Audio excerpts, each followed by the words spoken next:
Has your marketing gone bitter or sour? Sit back and enjoy top shelf strategies from the Search Bar, now in Season 2, where we're serving up fresh perspectives to help you and your digital marketing thrive. I am your host, Eric Ritter, SEO sommelier and CEO of Digital Neighbor, your friendly neighborhood digital marketing and SEO agency based here in Tampa, Florida. In this new season of the Search Bar podcast, we'll deep dive into key SEO and digital marketing elements and trending digital topics every business owner should know. In today's episode, we will be talking about all things email marketing and how it can transform your brand's reach. We'll explore the strategies and tools that can help you run impactful, cost-effective campaigns. In today's episode, I will be talking with Molly McIntyre, the Client Success Manager at Digital Neighbor, about the power of email marketing. But don't worry if you miss anything. I'll post a marketing checklist on my site for you to download and post a link in the show notes all about email marketing. First off, I want to introduce you to a very special guest. I'm very excited that she's here today. Hi, Molly. Hello. Welcome to the Search Bar podcast. Thank you. Thanks for having me. I couldn't have asked for a better guest to talk about email today. Molly, I know you're really passionate about email, and just to show my age here a little bit, when I first started teaching at the University of South Florida, USF Digital Media, about 13 years ago, I would show a video from YouTube that said, email is dead. And new students at different universities weren't even getting email addresses anymore. Yeah. The universities were communicating with them via Facebook. So you, as what generation are you even part of, Molly?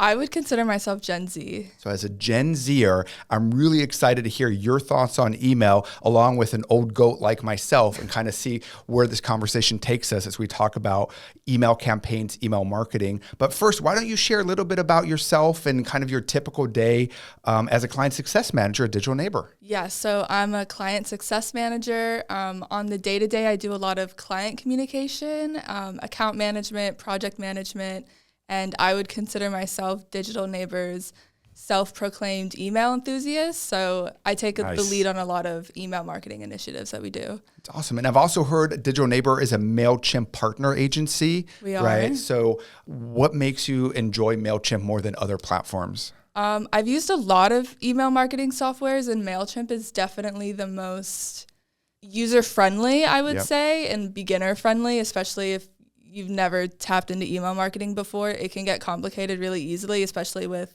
different automations. And I think that's where MailChimp shines. Yeah, I couldn't agree more. So whether, if you're helping a client that's just getting started with email marketing, might want to do it on their own and you're just advising them, or you mentioned automations, which we'll get into the more complicated side of email marketing. I think MailChimp really covers the gamut there, which is really exciting. Well, again, thank you for being here. And as an email enthusiast, I'm really excited to get into the heart of today's episodes. And I want to start off with email marketing. There's so many different ways to slice and dice this. But in your mind, what are the different types of email marketing that people should be aware of? There's like promotional email marketing. You can do like newsletters. There's a lot of e-commerce nowadays, and you can do like abandoned cart emails, promotional emails. I think they all come back to lead nurturing and just acting as an additional touch point in the lead generation process. Yeah, that makes so much sense, right? And, like I said earlier, email was pronounced dead, but it seems like it's back, right? It's kind of having, I won't say it's having its brat summer, but it's kind of having its renaissance, right? It is. For sure. And I don't think that either of us is going to fully have the knowledge or capability why that's happening. We just know it is, right? We know for clients it's working as that additional touch point. We know that we both enjoy reading emails. We share newsletters with each other like that we enjoy reading. And for me, my tidbit is I'm very busy. Right. And I don't say that for any other reason than for me, it's hard to consume news because I'm busy working, I'm busy doing whatever I do, network, et cetera. But email is an easy way for me to, when I have the time, I pop up my email inbox and shout out to the Morning Brew, shout out to Cheddar, shout out to the Skim, right? Kind of those email newsletters that really combine and compress that news that you're interested in and give it to you in an easily digestible way and an easily digestible time when it's convenient for you. So that's some of the reasons why I'm really enjoying emails and email marketing right now. What about you, Molly? I like email marketing because even though it's digital marketing, it's one of the more traditional forms of digital marketing.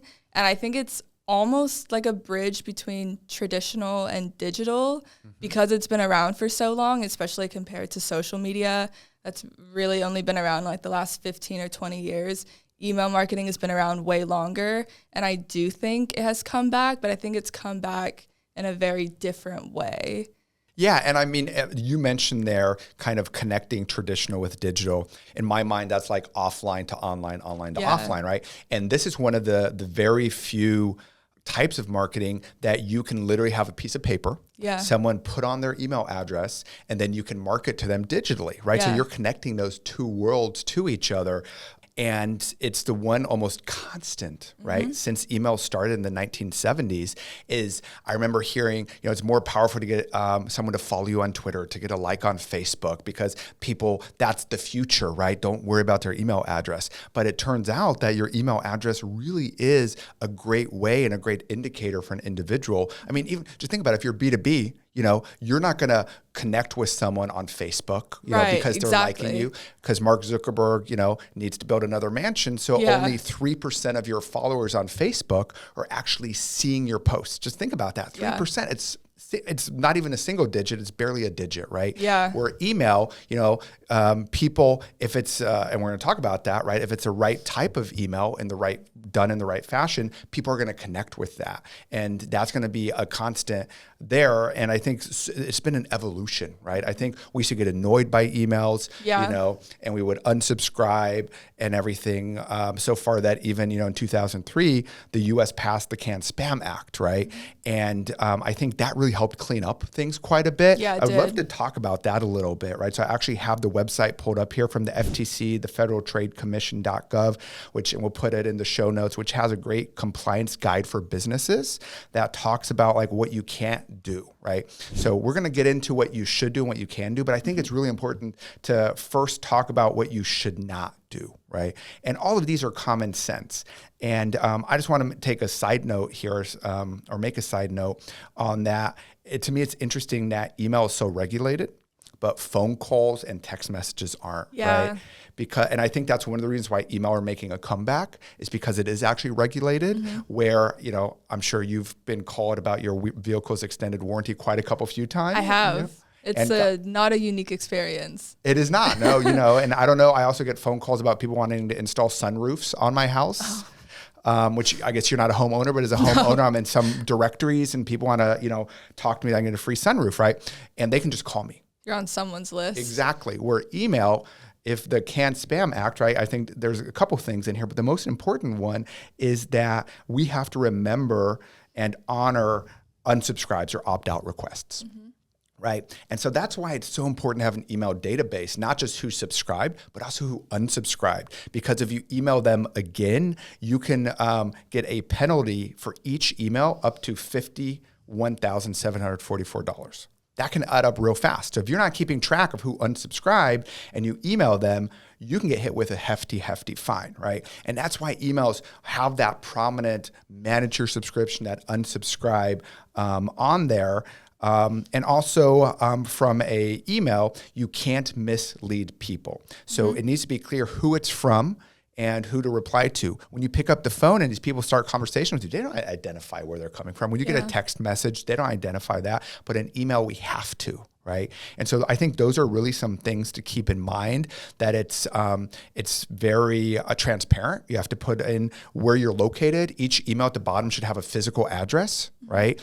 So let's talk about, Molly, when you do email marketing for your clients, you have to put like legal stuff in the footer. What kind of stuff do you have to put in the footer for an email? You have to put the name and the business's physical address. You also have to let them know how they got on the list in the first place. And you have to give them an option to opt out if they want to, unsubscribe. And I think that's a great reminder for everyone, like, how did I even get on this list? Yeah, right? A lot of people don't know how they got on lists. Exactly. And so those are the best practices, right? So we're already kind of getting into there, kind of what are some of the successful strategies or tactics, that people can deploy to be successful with email marketing. So I know there's like subject lines, personalization, stuff like that. All right, so we've talked about what we can't do. We've covered the Can Spam Act, but let's talk about what we should do and kind of what those successful strategies are. What are those tactics that we can deploy to make sure that we have successful email marketing, right? Because what are the goals of email marketing, right?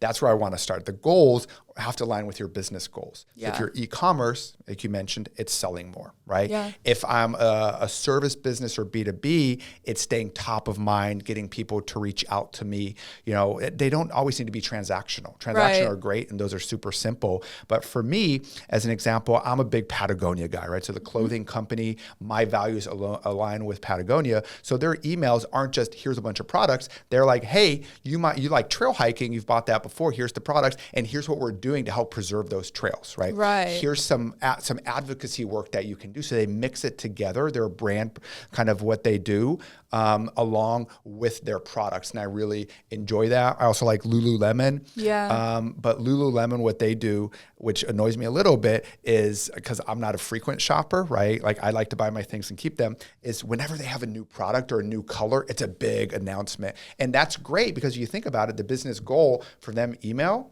is, if you look at the customer journey, you have at the beginning someone who's completely unaware. They don't even know what they need, all the way to I'm totally aware. And their emails, a lot of times, and you mentioned newsletters, et cetera, I think hit those people that are fully aware, that have bought your product, and they're just waiting to open that wallet till they get that email. And so Lululemon's hitting those people. Hey, you already have my Align pants, right? In 4 colors, here's the 5th color that's going to look good on you, and you're going to buy that as well. And so those are kind of the campaigns that I've seen that are really successful. I like what you mentioned about Patagonia and conveying their brand message through email marketing.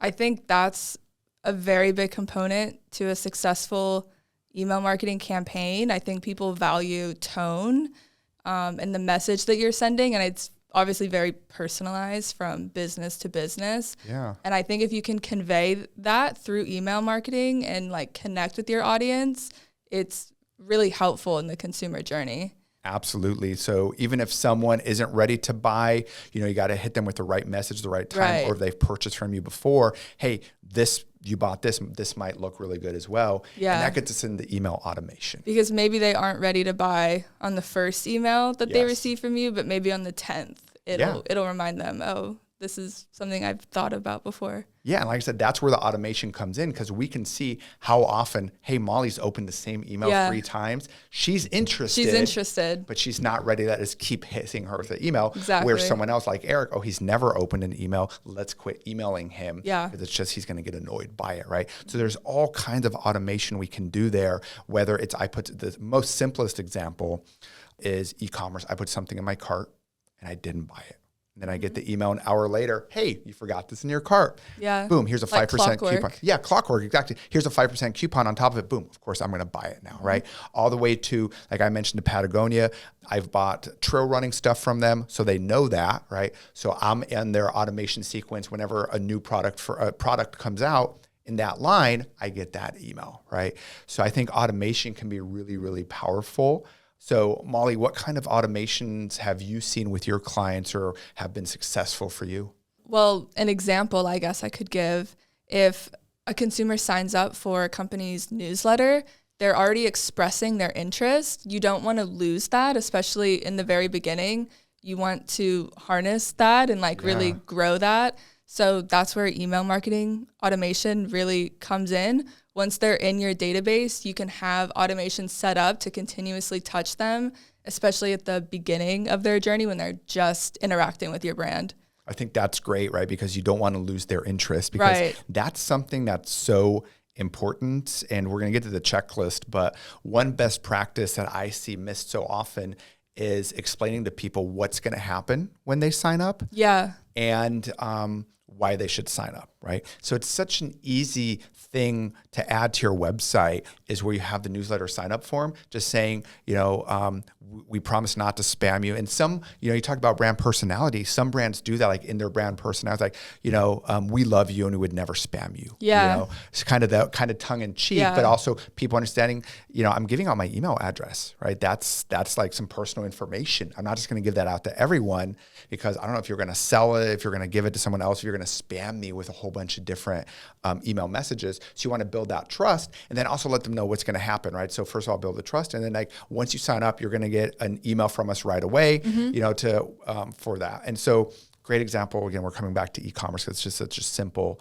it's a hot topic. It's a hot topic. I love that. I love what you did there as well. I see it is coupons, right? Sign up for this newsletter or sign up for whatever, let's say a newsletter, right? Get 10% off your next purchase. The incentives, right, are really big. But then, you need to be careful. Like you mentioned, like the automation, if someone signed up, okay, now they got the coupon. You don't want them to unsubscribe. You want to give them value for that. Yeah. Give them tips. REI does a great job with that, right? Because REI, that outdoor brand, they have a lot of great outdoor products, but they also have great how-tos. Like they sell bicycles, and then they have great sections on the website, and they share that via email of what's the right bike size for you, how to tune your bike, and all those kind of things. So not just the product, but also the knowledge of the product, so that way you trust them. So we mentioned a lot of big brands today. But I'm just curious, what you think if a business just started, I'm a new startup, I'm a new business, maybe I'm just now getting my website in order and I want to build that email database. I'm just going to answer the question, should you build an email database? Yes, right? Yeah, obviously. Obviously, but how do I do that? What are some quick wins there? A lot of people start with just a sign-up sheet on their website. Yes. You obviously have to do it ethically. You can't just steal people's emails from the internet or whatever. They have to opt in. And a form on the website is like a very easy, simplistic way to do that. You also mentioned like popular incentives. If you sign up, you can get 10% off. That usually gets people motivated. Yep. We're not going to get into likes or dislikes, but pop-ups work, right? On the one side, they annoy you, but are people going to... They're effective. They're effective, right? So that's a great way for a sign-up form, right? You mentioned that good old-fashioned sign-up sheet on the website. Why not just do it in brick and mortar as well? Yeah. Like I mentioned earlier, it connects that offline to that online world, right? Just so that people can do it in the store. And I also think utilizing your other social media channels, right? Kind of cross-pollination, I think is so important. And that's the power of digital. You have your website, you have your social properties, you have your email, you have all these different items that you can connect, right? On the website, you have blog posts, send them out with email. You're sending out with social media. And then on social media, hey, go to our website, sign up for our emails. Like I mentioned earlier, emails coming back, right? So we used to use email to promote social media. Now we need to use social media to promote our email. I think this is mostly the case with like e-commerce, or I guess any business where you're making an account with them. When you accept their terms and conditions, there's typically always also a box to opt into marketing. Yes. And that's usually email marketing. That's so true. That's a great point where just people opt into that. One thing that I've heard a lot of recently, for whatever reason, is people buying email lists. So quick answer, hopefully, should I buy email lists, yes or no? I don't think it is a quick answer, actually. Okay. I think it really depends on what the industry is and who you're trying to reach, as well as the type of email marketing campaign you're doing. I do think there is some value in it, even though it might not always be ethical. You have to start growing your audience somewhere, and sometimes you just need a baseline to start. And I think that's where buying an email list might have value, but obviously you don't want to just buy any list. It needs to be strategic. Or if you're trying to tap into a new audience, I think it could have value there as well. And I like your answer was, it depends, right? Yeah, it's not black and white. And I feel like that's pretty much the answer to any question ever, is it's never black and white, right? It really depends on what you're trying to do. Again, I just want to bring it back to MailChimp, since we are a MailChimp partner, right?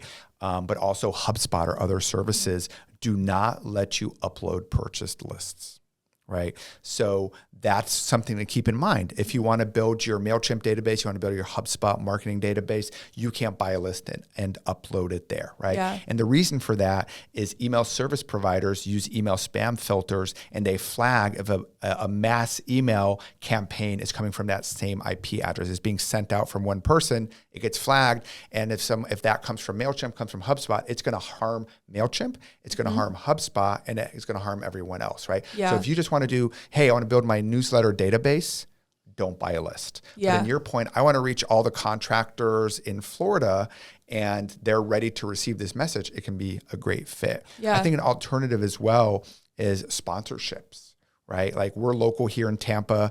A lot of other communities have business journals. For us, it's the TBBW, Tampa Bay Business Journal, or Tampa Bay Business and Wealth, TBBW, which are great newsletters. And being a presenting sponsor on there, I think you're then it's almost like influencer marketing, right? You're using someone else's audience in order to get your message across versus trying to just send out a whole bunch of emails and, dare I use the term, spam them, right? Yeah. With a bunch of emails. So I think it's not a quick answer. It really depends what you're trying to achieve. I want to do some Gen Z talk. We talked about it a little bit at the beginning, just to come full circle. So you mentioned, that you get different emails. I like email newsletters, right? For there. But what are your tips to reach kind of Gen Z? What kind of email strategies have you seen and how have they changed with Gen Z now? I think going back to brand personality, I think Gen Z really values individuality. And I think Gen Z is very aware, almost hyper aware of robotic messages and like AI generated messages. I think we're very in tune to authenticity.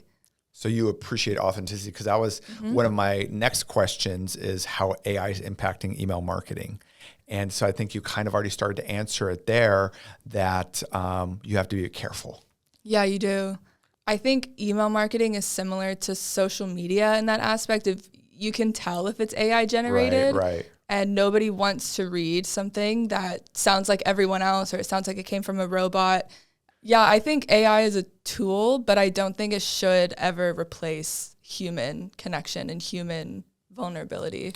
I couldn't agree more, especially if you're communicating with someone, right? Because email is really communication, right? So I'm a big history buff nerd, right? And so I always think of, email being the continuation of like letters we used to write, like written with ink, right? It was a huge undertaking. You would have to write it. You would have to put it. You'd have to, Pony Express it, and later to someone. And that was a big deal. And they would open the letter and read it. Can you imagine if that were AI generated, and people are like, what the hell?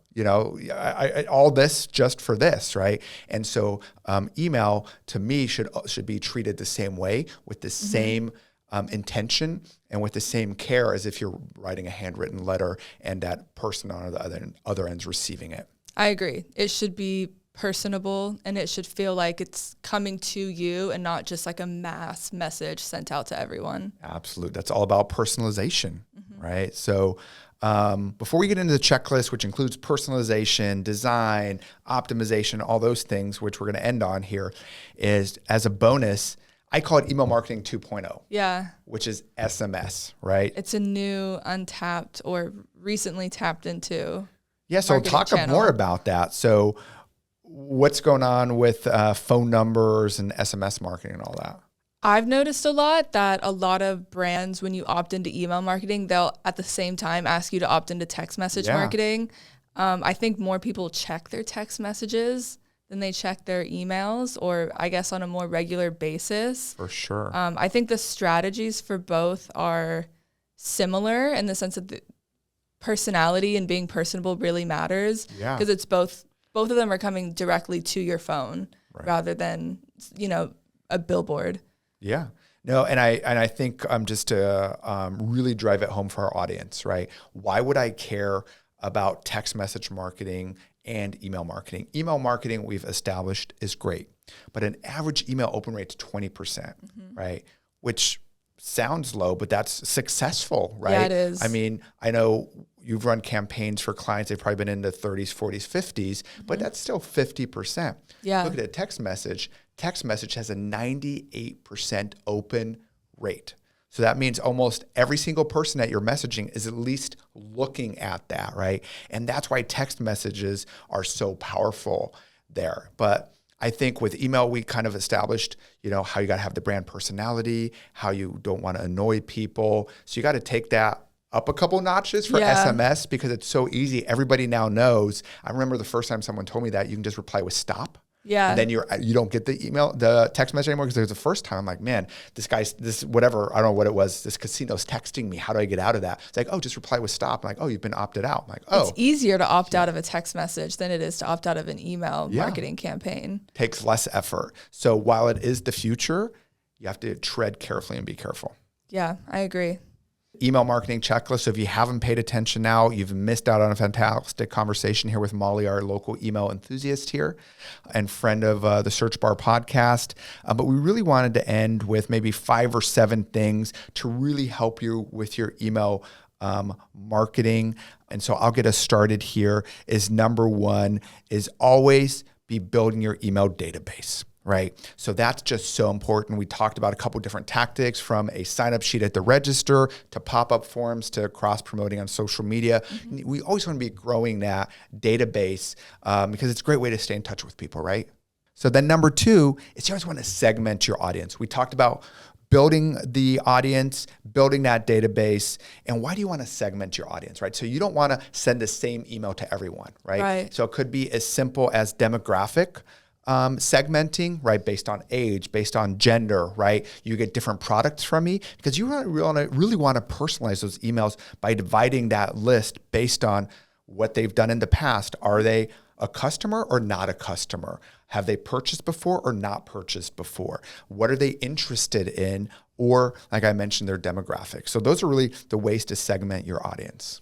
So then number 3 is crafting a compelling subject line. Mm-hmm. So the subject line is probably the most important thing of an email. It is. Because I'm going to make a decision in 3 seconds, maybe less, if I'm going to open that email or not based on the subject line. So I think some of the great ones there are ones that are clear, engaging, and short. I've heard 50 characters, right? Because I've also heard 10 words or less. Okay. Obviously, you want it to be all on one line. You want to be able to read it. Yes. If it's cut off, then the dot you don't know what you're worries clicking me. on. I'm like, oh, that's way too much. That's a great point. So short, to the point, but also descriptive of what the email is about, right? It's just like an ad, right? If I create an ad and it's promoting one thing, I click on it, I come to the page and it's something different, that's a terrible experience. Same thing with email. That email subject line needs to connect to what we're actually selling or whatever is in that body of the email. Nobody likes to be deceived. Nobody likes to be deceived, right? Especially Gen Z, right? Yeah. No, we got to be authentic. Number 4, design for mobile. I think more important than ever. So responsive template means just like your website, right? That it loads correctly. It looks good on a small device, on a mobile device, but also a big device, that big screen monitor so many people have. And also that the call to actions work on all devices, right? Whatever you want people to do, that button, right? When we're tapping on that, I have a fat thumb. I need a big button, right? If it's a really small target for me and I miss it, I'm annoyed. I'm not going to. Needs to stand out.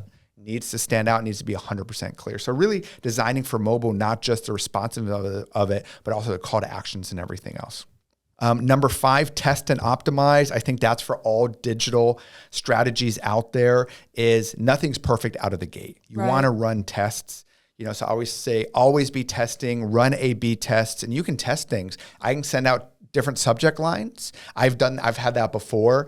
Again, shout out to the Morning Brew. I have 2 email addresses with them. I get 2 different subject lines in the morning, or I get 2 different ways the email's put together. I'm like, oh, look at them running A/B tests, right? MailChimp is good with running A/B tests. Because it's easy to do, right? Easy to deploy with MailChimp there. I love that. It's so true. So you can optimize, send times. Because with MailChimp, you can send it to each person individually when they're most likely to open it, which is fantastic. Number 6, always be measuring, right? Always be tracking key metrics. So monitor those open rates, the click-through rates, or anything that's important to your business, right? Those conversions, how many people click through, how much was this email worth, right? Because you can clearly set it up in Google Analytics to say, we had 100 clicks. Of those 100 clicks, 10 people purchased and they purchased for this much. I can say, listen, this email generated this much economic value just from people purchasing. And so then you can adjust as needed and say, hey, these longer emails are better. These shorter emails are better, more graphics, less graphics. But the only way to do that is you're accurately tracking your metrics. And then finally is automating the campaigns. So we talked about automations. We could probably have an entire podcast about automations. We'll probably have you back here to talk about email automations, right? But you can automate the campaigns, right? You mentioned, those welcome sequences. I call it sometimes drip campaigns, right? Yes. Someone signed up and they're getting, a series of 5 different emails that talks about your products. You can have automatic follow-ups and re-engagement emails, right? So if you're sending out newsletters, let's say every week, someone hasn't opened for 4 weeks, you should automate it that they get an email. Hey, are you still there? Are you interested? We've all gotten the emails from brands we've purchased for. They're like, hey, we haven't heard from you in a while. Here's a 10% off coupon, right? And that happens because they're accurately measuring everything and tracking those key metrics. How many times has Molly come to the website but not purchased? How many times did she come to the website in the last 3 months? Oh, she hasn't been here. It's time to re-engage her with an email. So those are simple automations. And that wraps up today's episode. Thank you so much for joining us here at the Search Bar. Thank you. And Molly, thank you for being here. It was an absolute pleasure. Our local Gen Z email enthusiast. Self-proclaimed. And also MailChimp certified partner out there. So if anybody has questions about email, how can people connect with you, Molly? They can find me on LinkedIn. Perfect. Yeah. We'll put that into show notes for sure. So again, to the audience out there, thank you so much for joining us here at the Search Bar. Be sure to connect with me and Molly on LinkedIn, as she said, to follow our journeys in all things digital media. You can find all the links in the episode descriptions. And if you have any SEO or email marketing questions, feel free to reach out to me or Molly directly on LinkedIn. I'll have them both linked in the description below. And as the CEO of Digital Neighbor, you can tell I'm always excited to discuss these topics, preferably over a glass of wine. So reach out. Happy to take you to my favorite wine spot. I'm not quite a certified sommelier, but I can hold my own. And before you go, I'd love it if you could leave a review of the podcast. I promise to read every single review on a future episode and give a shout out to all of our listeners. Your feedback helps me improve and keep the conversation going. So I really hope we filled your glass with digital wisdom and look forward to having you join us on the next episode of the Search Bar. Cheers.